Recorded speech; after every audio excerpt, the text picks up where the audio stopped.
ইসলামী ব্যাংকের একটি শাখা অথবা এজেন্ট ব্রাঞ্চ আছে। সেখানে এই এজেন্টটা যিনি নিয়েছেন, এজেন্ট ব্রাঞ্চটা যিনি নিয়েছেন, ওনার নাম হচ্ছে তাজুল ইসলাম কবিরাজ এবং ওনার শালিকা আসমা বেগম। এবং এই তাজুল ইসলামের ভাই কাদির, তাজুল ইসলামের ভাই হচ্ছে আলাউদ্দিন কবিরাজ। এই তিনজন মিলে ওনারা এই ব্রাঞ্চ অথবা শাখা অফিসটা চালান। ওনারা যখন শাখা অফিসটা খুলেন, ওনারা আপনারা জানেন যে হ্যামচর জেলার অন্তর্গত অনেকগুলো চর রয়েছে। এই চরের যারা বিশেষ করে কৃষি পেশায় জড়িত, ওনাদের সাথে যোগাযোগ করেন এবং ওনাদেরকে উদ্বুদ্ধ করেন যে আপনারা ডিপিএস খুলেন।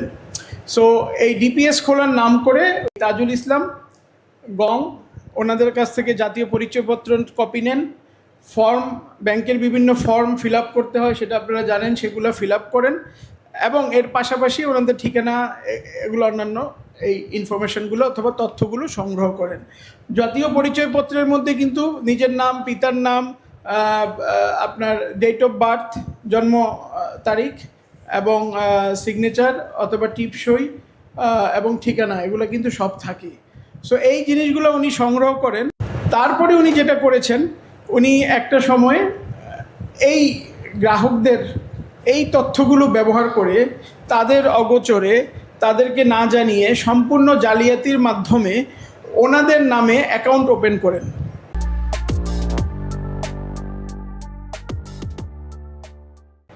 এবং চেক বই ইস্যু করেন। এই অ্যাকাউন্ট ওপেনিং করা, চেক বই ইস্যু করা, এগুলোর কোনো খবরই ওনারা জানতেন না। তারপর সেই বইগুলো উনি নিজের কাছে রাখেন। এরপর ইসলামী ব্যাংক, যেটা চাঁদপুর শাখার অন্তর্গত, এই শাখার ম্যানেজারের সাহায্যে এবং অন্যান্য যারা অফিসার আছেন তাদের সাহায্যে অথবা সহায়তায় ওনারা কয়েকজন মিলে লোন স্যাংশন করান অথবা লোন ইস্যু করান।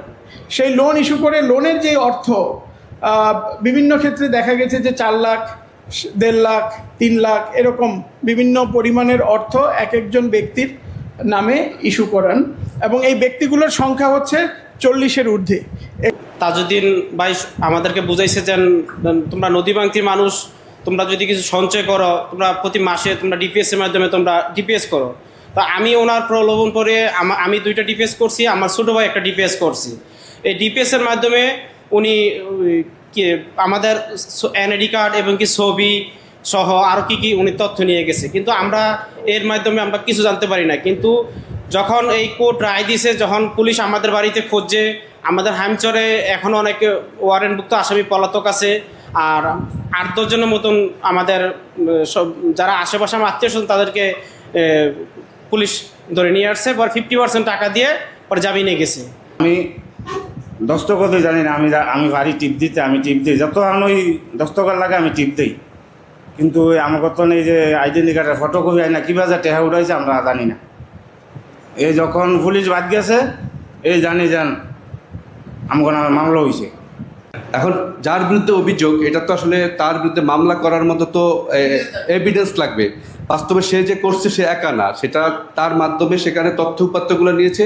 ব্যাংকের একটা চক্র, একটা সিন্ডিকেট, কয়েকজন মিলে ঘটনাটা ঘটিয়েছে আর কি। এখন মামলা তো করার বাস্তবে সেই কোনো এভিডেন্স বা দালিলিক কিছু নাই তার বিরুদ্ধে মামলা করার জন্য। এভাবে এলাকাতে যদিও তদন্ত যায়, সে পলাতক, সব মানুষ ঘরে ঘরে জানে যে সেই কাজটা করেছে আর কি, এবং সে নিজেও স্বীকার করে যে এটা করছে, অন্যরা মিলে করছে, এখন আমি কি করব।